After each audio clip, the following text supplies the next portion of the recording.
Welcome to the Change Your Life podcast. My name is Gareth Hall. Again, a couple of things before we start. I'm not a medical professional. I have no official training or qualifications in mental health or mental health issues. The things that you see on these videos are purely based on my own opinion and my own experiences. Secondly, there may be some bad language. As before, I apologise.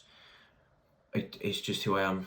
And if you are offended by bad language, then I do apologise, and if you continue to watch, then thanks. So today's episode is episode 2, and it's entitled "What Are Hormones Anyway?"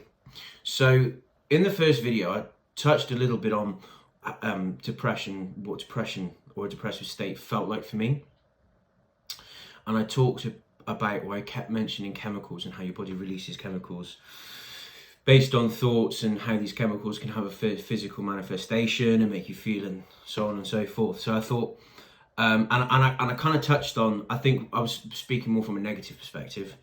So today I actually wanted to talk about happy chemicals, happy hormones. Because when you're diagnosed with depression and you're given antidepressants, the purpose of those is actually to stimulate serotonin in particular. I think serotonin is probably the hormone that most people are familiar with. It's the one that's kind of most talked about. Sort of like this happy, take your happy pills, get your happy chemicals, get your serotonin going, and get out of this depressive state. Oddly enough, serotonin actually isn't like a happy chemical. It's actually a mood stabilizer. So it's a slight misconception there. I never really understood it. I always misunderstood what serotonin was, how it worked, until recently, actually, when I started to look into and research little bits and bobs to do these podcasts. So today, basically, I'm going to talk about happy hormones or chemicals, what they are, what they do, and perhaps a couple of things that you could try and stimulate them yourself. Now, I appreciate that when you're perhaps not in the best frame of mind, the last thing you want to do is really put in any effort into picking yourself up. And trust me, that's not a criticism. That's my own experience. When I'm having a shit time, the last thing I want to do is be making an effort to A, acknowledge I'm having a shit time, and B, acknowledge that there might be a little bit of something that I could do to help myself out. So we're going to dive into this. There are 4 hormones that I want to talk about. I am going to be looking down. I haven't scripted the podcast, but I have written them there because I have the memory of an 87-year-old, and I don't want to give you completely false information. So let's go to dive into it. We'll talk about serotonin first, I suppose, because as I said, that's probably the most talked about, happy hormone. So serotonin, as I said, what serotonin is it is a mood stabilizer. It reduces anxiety, it improves sleep, and it does increase happiness. Now, as I said, this is the chemical that people feel needs to be replaced. A lack of serotonin, like depression is a hormonal imbalance. So a lack of serotonin is what's creating this kind of negative space in your body, I suppose. So you take some antidepressants. Hopefully, it's going to stimulate your brain and your body to produce more serotonin.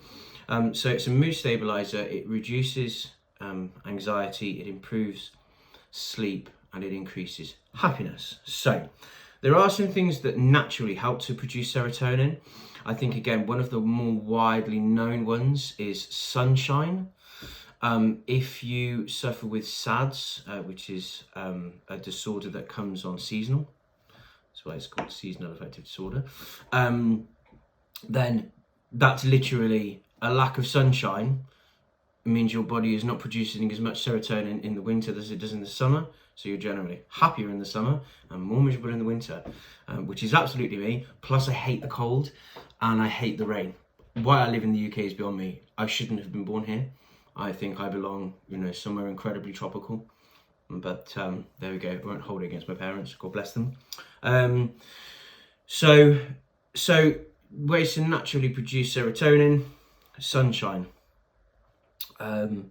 You could also do things like go for a walk or exercise. Light exercise, like cardio, a jog, a brisk walk, things like that, that can actually help to stimulate serotonin.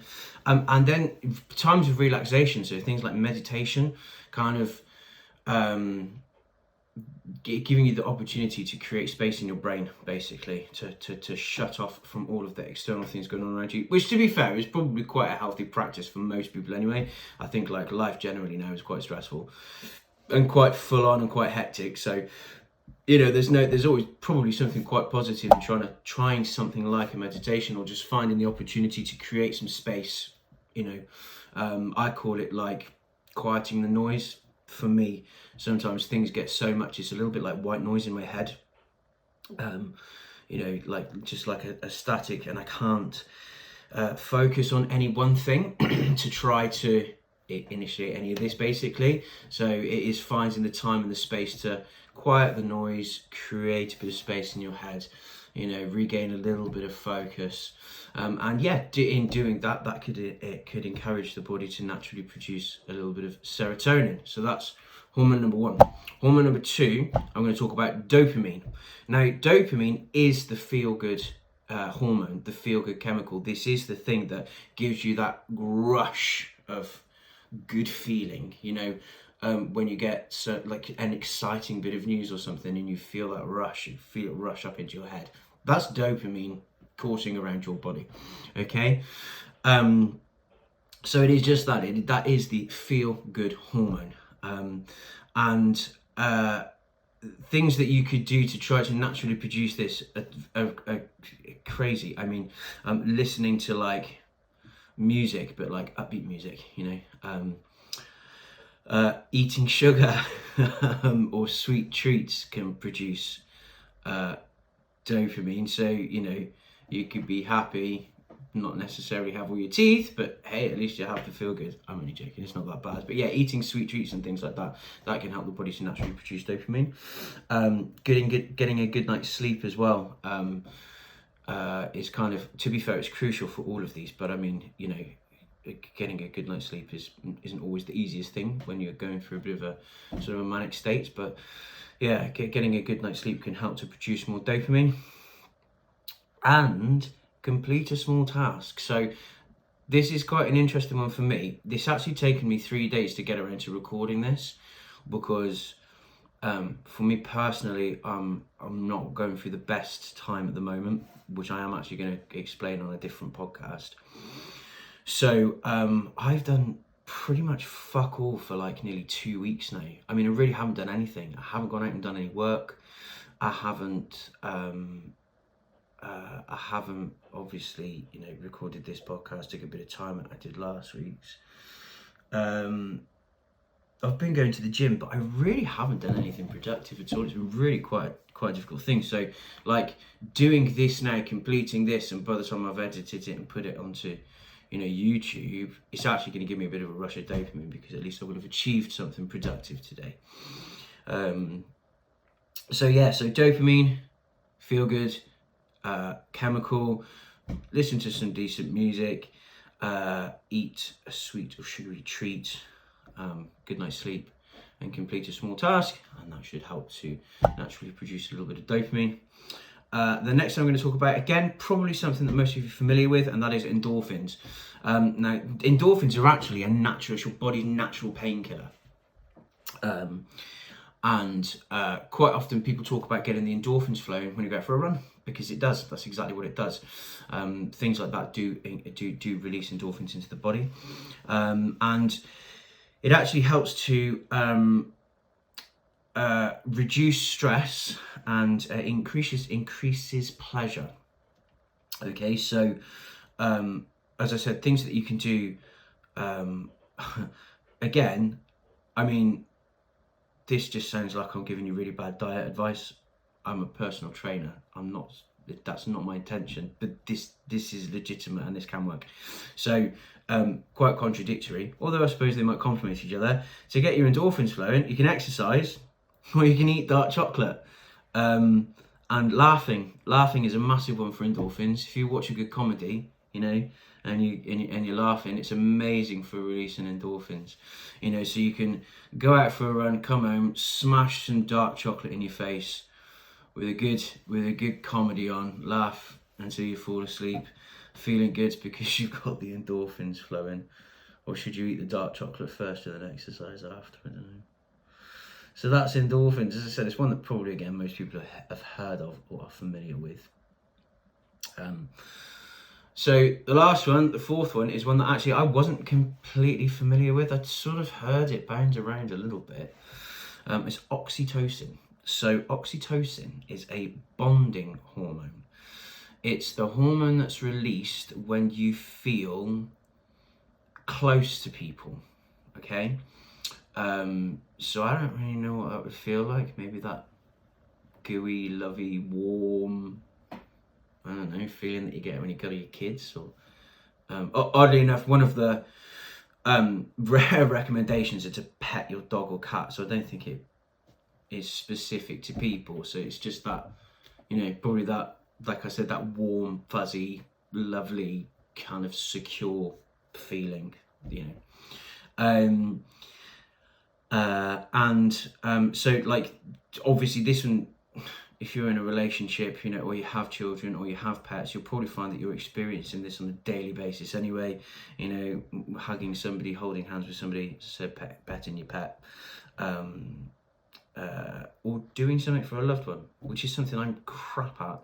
My poor wife is so not abandoned, but she's so, like, I'm really rubbish at doing stuff for her just for the sake of doing stuff for her.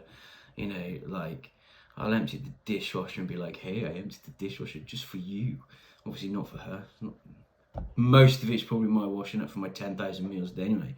So this is something I'm really crap at. But actually, when I think about it, when I do something that's just for her, and you know, and she does respond in a positive way, I suppose this oxytocin actually comes into play and is released, and I can imagine, you know, that this bonding hormone, and I can kind of feel how that feels. So you know, and I think this is a good one, you know, if you're feeling alone and you're feeling like not lonely and down and all of that kind of stuff, then I suppose hugs are cool. I mean, hugs are amazing. Hugs are amazing medicine.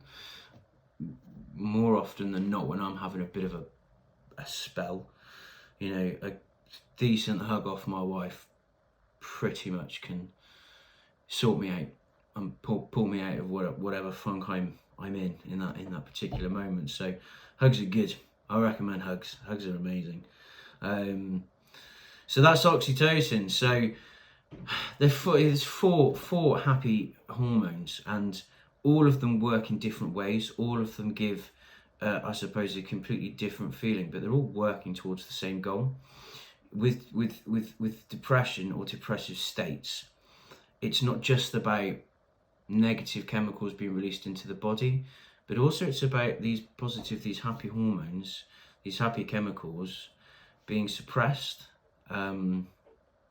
So I think it would be a really good practice.